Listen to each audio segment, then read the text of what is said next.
Olá, bom dia! Seja bem-vindo ao programa Palavras de Vida da Arquidiocese do Rio de Janeiro. Um programa que há 48 anos entra na sua casa. Fique com a gente com a nossa programação.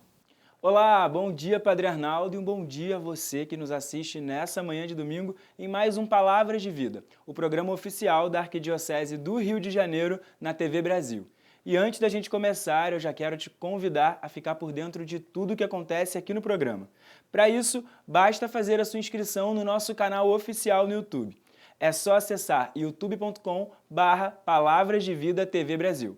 Segue a gente, ative o sininho e receba todas as nossas atualizações. E agora vamos para o Vaticano acompanhar a catequese do Papa Francisco.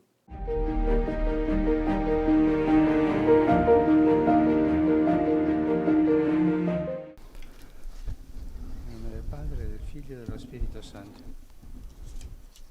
A pace sia com voi. E assim, com o sinal da cruz, o Papa dá início a esta audiência geral. Leitura da carta de São Paulo aos Gálatas. Irmãos, foi para a liberdade que Cristo nos resgatou. Permanecei, pois, firmes e não vos sujeiteis outra vez ao jugo da escravidão. De facto, foi para a liberdade que vós fostes chamados. Palavra do Senhor. Cari fratelli e sorelle, buongiorno. Queridos irmãos e irmãs, bom dia. Ma siete addormentati?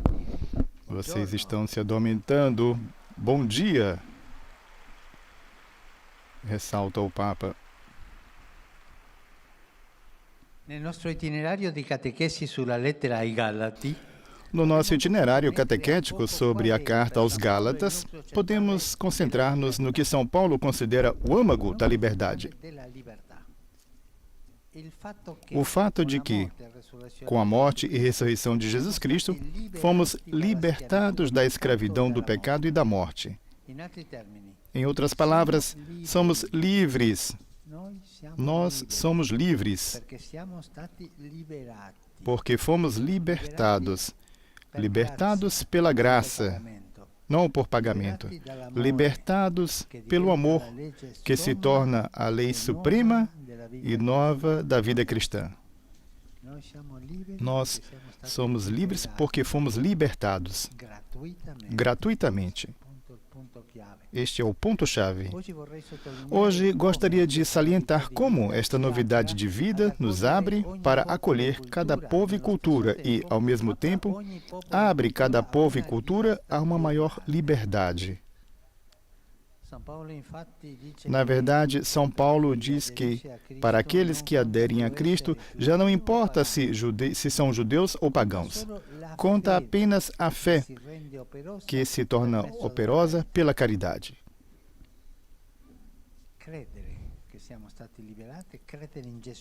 Acreditam que foram libertados, acreditam em Jesus Cristo que nos libertou, e esta fé é operosa para a caridade. Os detratores de Paulo, estes fundamentalistas que ali chegaram, atacavam-no por esta novidade, alegando que tinha tomado esta posição por oportunismo pastoral, ou seja, para agradar a todos, minimizando as exigências recebidas da sua mais estreita tradição religiosa. O mesmo discurso dos fundamentalistas de hoje. O mesmo discurso. A história se repete sempre. Como podemos ver, a crítica a cada novidade evangélica não é apenas da nossa época, mas tem uma longa história. Se repete. No entanto, Paulo não permanece em silêncio. Responde com parresia, uma palavra grega que indica coragem, força, dizendo: porventura procuro eu agora conciliar o favor dos homens ou de Deus? Ou procuro agradar aos homens? Se procurasse agradar aos homens, não seria servo de Cristo. Paulo mostra a liberdade que há nisso. Já na sua primeira carta aos Tessalonicenses, expressou-se em termos semelhantes, dizendo que na sua pregação nunca usamos de adulação, nem fomos levados por interesse algum. Não procuramos a glória entre os homens. Este fazer finta de uma fé que não é fé é mundanismo. Mais uma vez, o pensamento de Paulo mostra-se de uma profundidade inspirada. Para ele, aceitar a fé significa renunciar não ao coração das culturas e tradições, mas apenas ao que pode impedir a novidade e a pureza do Evangelho. Porque a liberdade, obtida pela morte e ressurreição do Senhor, não entra em conflito com as culturas, não entra em cultura com as tradições que recebemos, mas, aliás, introduz nelas uma nova liberdade, nessa cultura, nessa tradição, uma novidade libertadora, a do Evangelho. Com efeito, a libertação obtida através do batismo permite-nos adquirir a plena dignidade de filhos de Deus, de modo que, enquanto permanecemos firmemente enxertados nas nossas raízes culturais, ao mesmo tempo que nos abrimos ao universalismo da fé, que entra em cada cultura, reconhece os seus germes de verdade presentes e desenvolve-os, levando à plenitude o bem neles. Accettare che noi siamo stati liberati da Cristo. Na chamada à liberdade, descobrimos o verdadeiro significado da enculturação do Evangelho. Aceitar levar à plenitude as várias tradições de cada povo, a verdadeira plenitude. Nella chiamata alla libertà scopriamo il vero senso dell'inculturazione del Vangelo. Ser capaz de proclamar a boa nova de Cristo Salvador, respeitando o que é bom e verdadeiro nas culturas. Isto não é fácil. Considerar a cultura na qual se vive, a cultura cristã, falar de Cristo, mas com aquela cultura. Qual é o verdadeiro sentido desta enculturação? Ser capaz de anunciar a boa nova de Cristo Salvador, respeitando aquilo que de bom e de verdadeiro existe nas culturas. Não é uma coisa fácil. São muitas as tentações de impor os próprios modelos de vida como se fosse o mais evoluído e mais apetível. Quantos erros foram cometidos na história de evangelização, querendo impor um só modelo cultural, a uniformidade. Isto, a uniformidade como regra de vida não é cristão. A unidade, sim. A unidade, sim. Uniformidade, não. Por vezes, não se renunciou nem mesmo à violência, à condição de fazer prevalecer o próprio ponto de vista. Pensemos na guerra. Desta forma, a Igreja privou-se da riqueza de tantas expressões locais que tem em si as tradições culturais de povos inteiros. Mas isto é exatamente o oposto da liberdade cristã. Por exemplo, me vem em mente quando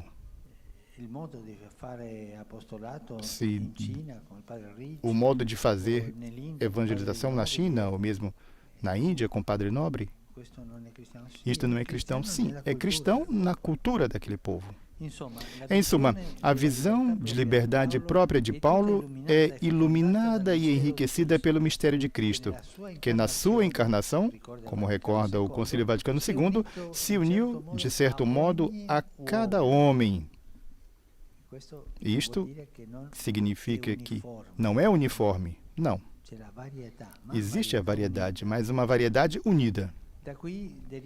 Disto deriva o dever de respeitar a origem cultural de cada pessoa, colocando-a num espaço de liberdade que não seja restringido por qualquer imposição ditada por uma única cultura predominante. Este é o significado de nos chamarmos católicos, de falarmos da Igreja Católica. Não é uma denominação sociológica para nos distinguir dos outros cristãos. Não. Católico é um adjetivo que significa universal. A catolicidade, a universalidade. Igreja universal, católica. Significa que a Igreja tem em si, na sua própria natureza, uma abertura a todos os povos e culturas de todos os tempos, pois Cristo nasceu, morreu e ressuscitou para todos. Para todos. Por outro lado, a cultura está, pela sua natureza, em contínua transformação. Pensemos em como somos chamados a proclamar o Evangelho neste momento histórico de grande mudança cultural, onde parece predominar a tecnologia cada vez mais avançada. Se pretendêssemos falar da fé como se fazia nos séculos passados, correríamos o risco de já não sermos compreendidos pelas novas gerações. A liberdade da fé cristã, a liberdade cristã, não indica uma visão estática da vida, uma visão estática da cultura, mas uma visão dinâmica da tradição também. A tradição que cresce, mas sempre com a mesma natureza. Por conseguinte, não pretendamos ter a posse da liberdade. Recebemos um dom que deve ser preservado. E é a liberdade que pede a cada um de nós para permanecer num caminho constante, orientado para a sua plenitude. É a condição de peregrinos, é o estado de caminhantes, num contínuo êxodo, libertados da escravidão, para caminhar rumo à plenitude da liberdade. Este é o grande dom que Jesus Cristo nos deu, nos libertou da escravidão gratuitamente.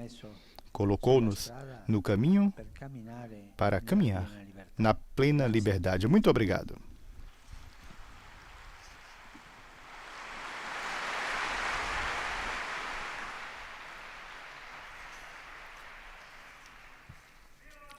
E agora temos em português, Monsenhor Ferreira. Da língua portuguesa presentes nesta audiência e quantos nos acompanham através dos meios de comunicação social, testemunham a vossa santidade, sentimentos de gratidão e afeto filial que acompanham com as suas orações pelas vossas intenções de pastor universal da Igreja. No final da audiência, cantaremos o Pai Nosso em latim. Depois, o Santo Padre concederá a todos a bênção apostólica com um pensamento especial às crianças, aos idosos, aos doentes e atribulados. Abençoará também os terços e demais objetos de devoção que os peregrinos presentes tenham consigo. Leio agora um resumo da catequese que o Papa Francisco acaba de propor. Na chamada à liberdade, tal como Paulo a explica na carta aos Gálatas, descobrimos o verdadeiro sentido da enculturação do Evangelho. Ser capazes de anunciar a boa nova de Cristo Salvador, respeitando aquilo que existe de bom e verdadeiro nas culturas. A visão paulina da liberdade é inteiramente iluminada e fecundada pelo mistério de Cristo, que pela sua encarnação, como recorda o Concílio Vaticano II, se uniu de certo modo a cada homem. Assim, a liberdade que Jesus nos alcançou com a sua morte e ressurreição não entra em conflito com as culturas e tradições que recebemos. Na verdade, o batismo permite-nos obter a plena liberdade de filhos de Deus. E ao mesmo tempo que permanecemos inseridos nas nossas raízes culturais, abrimos-nos ao universalismo da fé, que penetra e abraça todas as culturas, desenvolvendo até à plenitude as sementes de bem nelas inserido. Segundo explica o apóstolo, acolher a fé obriga a renunciar, não ao coração das culturas e tradições, mas apenas àquilo que nelas possa obstaculizar a novidade e pureza do Evangelho. Para quem adere a Jesus, Não conta ser circuncidado ou não circuncidado, ser judeu ou pagão. O que conta é a fé que atua pelo amor. A Igreja tem na sua própria natureza a abertura a todos os povos e às culturas de todos os tempos, porque Cristo nasceu, morreu e ressuscitou por todos. Agora, o Santo Padre saúda em italiano os peregrinos e ouvintes de língua portuguesa. Cari fedeli di lingua portoghese, vi saluto tutti e vi auguro che si rinsaldi sempre di più nei vostri cuori il sentire e il vivere con la Chiesa, perseverando nella preghiera quotidiana del Rosario. Potrete così incontrarvi ogni giorno con la Vergine Madre, imparando da lei a cooperare pienamente con i piani di salvezza che Dio ha per ciascuno. Il Signore benedica voi e i vostri cari. Eis a tradução das suas palavras. Queridos fiéis da língua portuguesa, a todos vos saúdo e desejo que se fortaleça cada vez mais nos vossos corações o sentir e o viver com a Igreja, perseverando na reza diária do terço.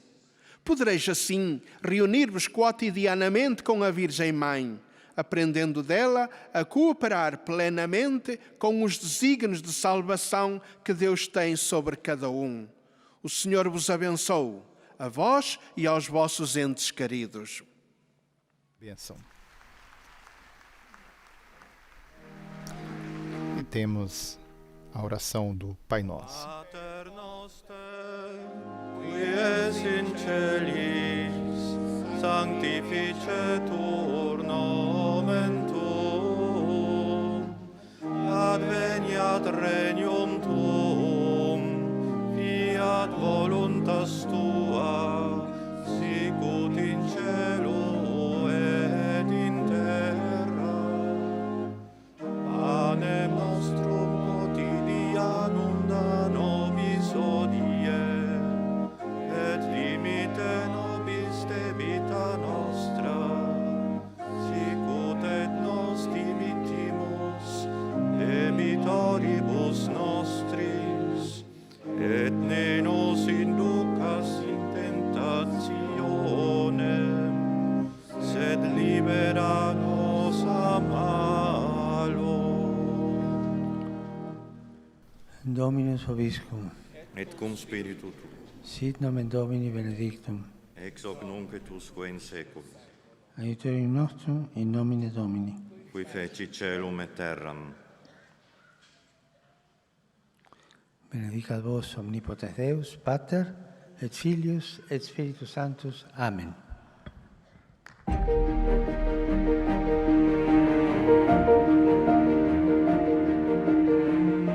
E nós continuamos no Vaticano, agora com notícias internacionais. A nossa correspondente Bianca Fracalvieri traz as últimas informações direto da Praça de São Pedro.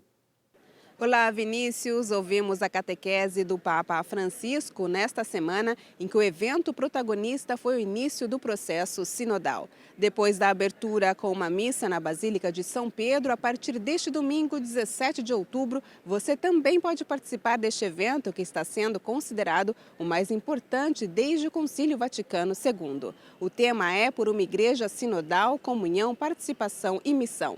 Na prática, significa que está em discussão a própria sinodalidade da Igreja, ou seja, um jeito de ser da Igreja e de interagir e se relacionar internamente. Muitas vezes, o Papa tem criticado o clericalismo como sendo um grande mal na Igreja. Francisco está propondo o contrário disto. Como disse em sua homilia, não deve ser uma convenção eclesial, uma conferência de estudos ou um congresso político, mas um evento de graça, um processo de cura conduzido pelo Espírito. Como dizia, você também pode participar através da sua diocese com propostas e a sua experiência pastoral, pois quer envolver todo o povo de Deus. Serão 2 anos de preparação até outubro de 2023, quando então delegados de todo o mundo se reunirão aqui no Vaticano. Mas agora vamos ficar com as imagens da missa presidida pelo Papa Francisco.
Do Vaticano, Bianca Fracalvieri para o programa Palavras de Vida.